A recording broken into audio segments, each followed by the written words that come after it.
One of the episodes I've had the most fun making so far has been the I Talk About Star Wars posters video. A short, simple, fun vid where I went over some of the promotional art pieces that have been created for the franchise over the years. At the end of that video, I said I wanted to talk about more, but decided I would save it for a part 2 if anyone was interested. Well, with us fast approaching the 5-year anniversary of everybody's favorite Star Wars movie, that's right, Star Wars The Last Jedi, what better time is it to return to the weird, wonderful world of Star Wars posters and promotional artwork to finish what I started. Because you see, I didn't touch upon a large number of posters, many of which are more than deserving of discussion in a format such as this.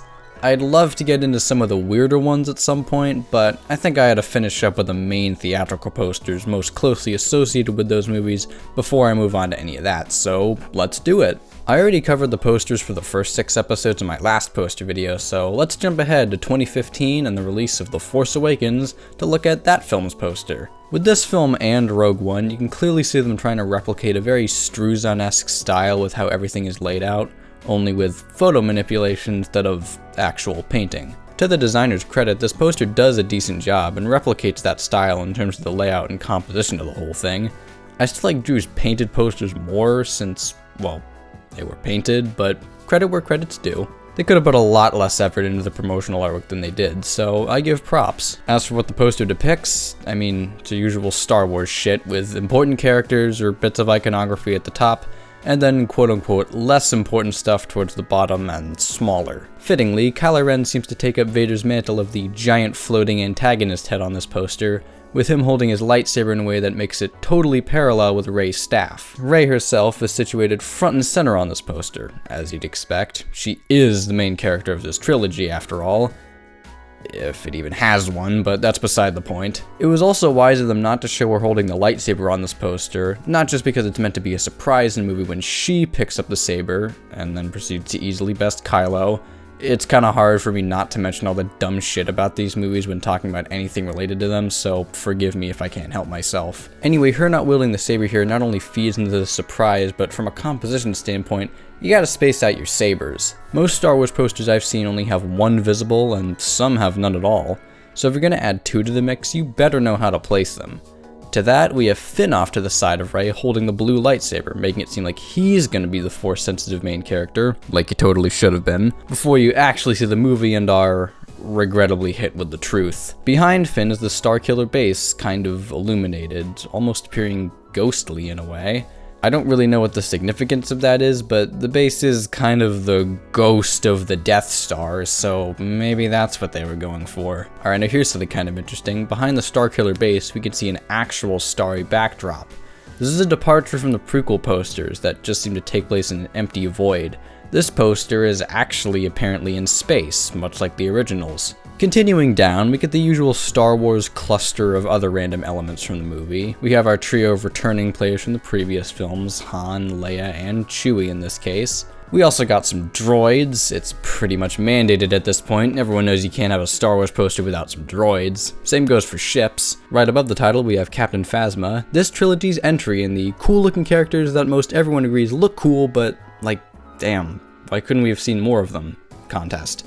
Here's hoping she gets a little extra something at some point the way the other 2 did. Oh, and some First Order Stormtroopers to her left and right. I wonder which one is the traitor one. Some nice color separation going on here as well, with Rey kind of serving as a barrier between the more reddish side and the blue side of the poster. Oh, and Poe.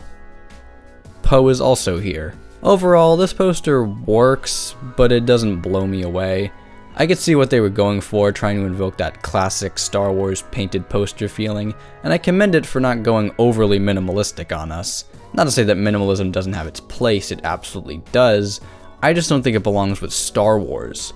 The poster language of Star Wars right up until the modern day has been big, loud, and bombastic. And this poster does that well, for the most part. 1 year later, we got the poster for Rogue One, and yet again it is definitely aiming for that classic Star Wars style. Does it succeed, or does it fall short of this goal? Let's take a look.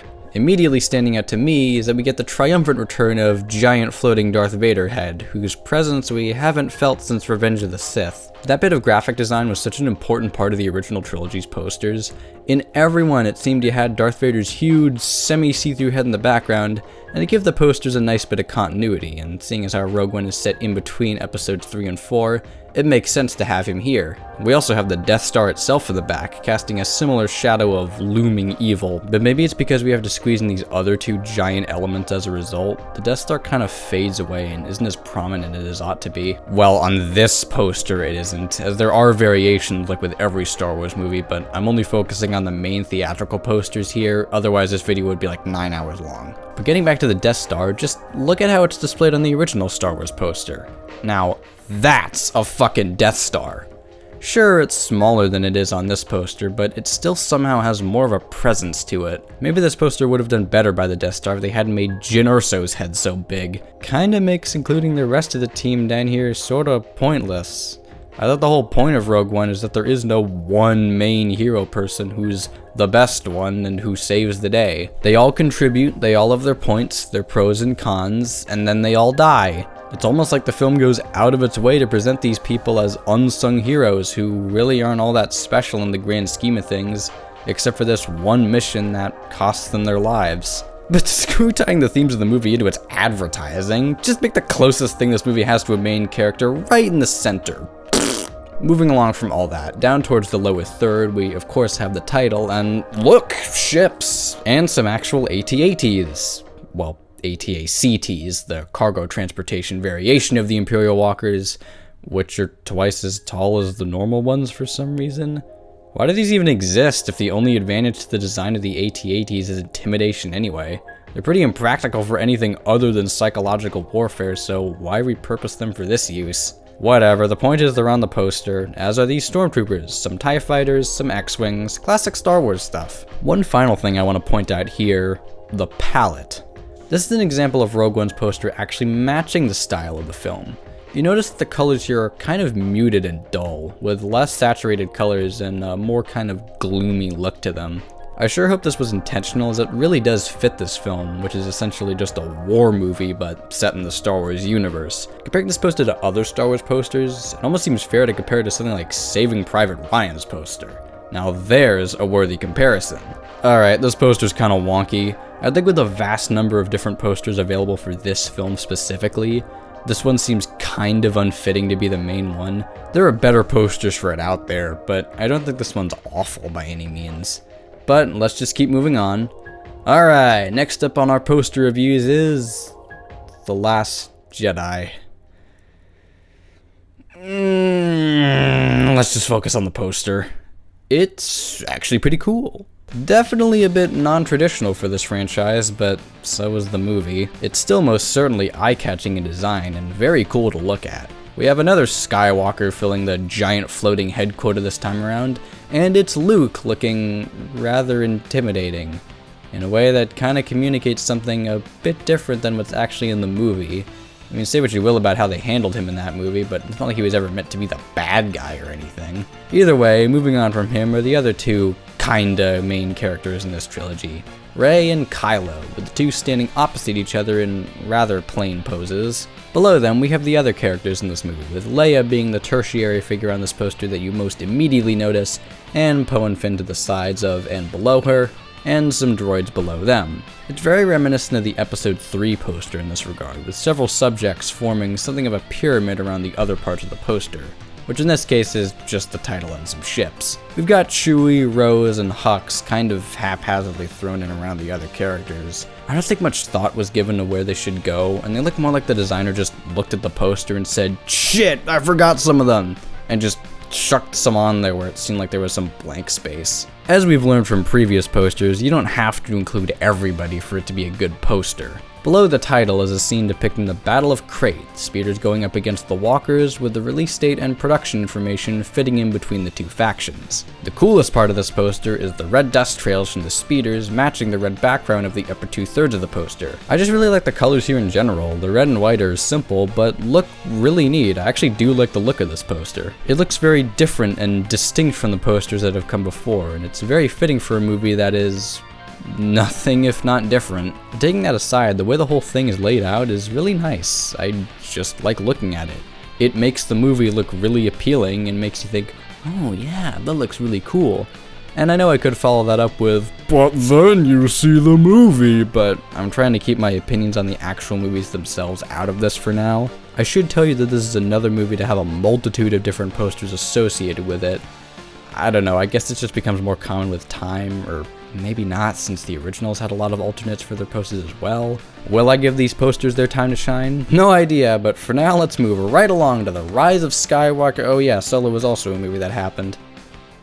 Yeah, I guess we can talk about that first. Well, here's the poster for Solo, and it's also different, but once again, it is in a good way in some aspects. This movie's whole marketing was something a bit different for this franchise, as for the first time, we got some of those "this person is this character" posters, and we consequently have the cast list at the top of the poster, which I don't think we've seen before, so that's kind of interesting. As for the poster itself, we get Han at the front and the other characters kind of radiating off to the sides of him. I don't really like the arrangement. For the most part, it feels kind of thoughtless, and they aren't really striking any interesting poses or anything.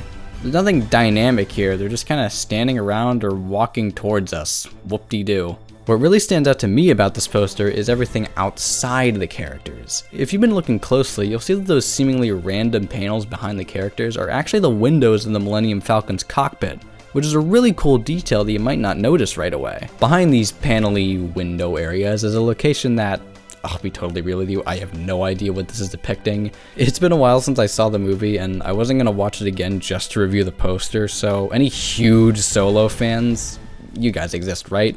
Who know where this is? Feel free to tell me what a fucking idiot I am for not knowing, I guess. The rest of this poster is actually pretty barren, it's just the logo and production credits, but the color scheme is another interesting part of this poster.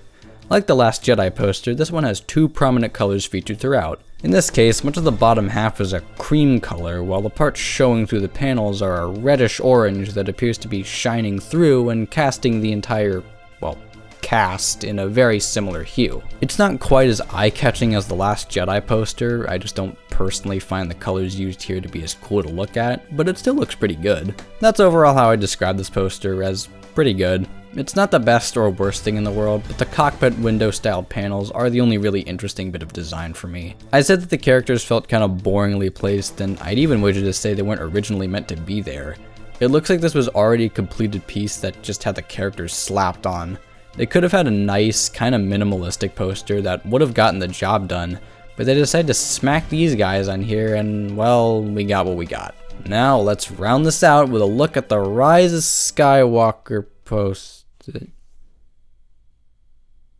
Okay, stop. Wait a minute. What the hell is this? Alright, so you might look at this poster and think to yourself, well, that doesn't look too bad. And maybe you're right. Maybe I am reading too deeply into this. And maybe the fact that most people don't really look closely at posters is why the marketing team decided, we don't have to try on this one. But from my stupid, niche, overly critical point of view, this just looks awful. Or more accurately, it looks like a fan-made poster. A bad fan-made poster. So what's wrong with this? Well, I can sum it up with one point. It's a complete mess. Now, what am I talking about? Aren't all the other posters also total messes? Well, not really.